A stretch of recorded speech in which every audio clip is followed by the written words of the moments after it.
તમને કહ્યો ને તમારે આવતો જ તો હું જતો તમારે આ સત્સંગ હતો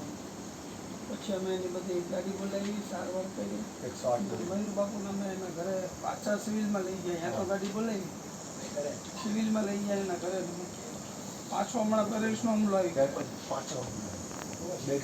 પાછો આવજો અને અમે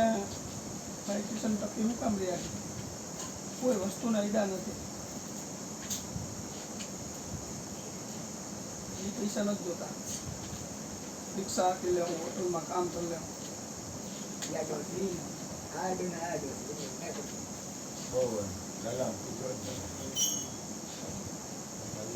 ત્યારે આપણને એમ થઈ ગયું આટલી વાર લાગે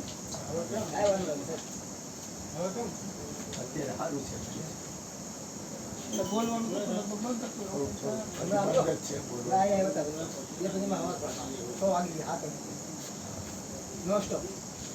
એટલે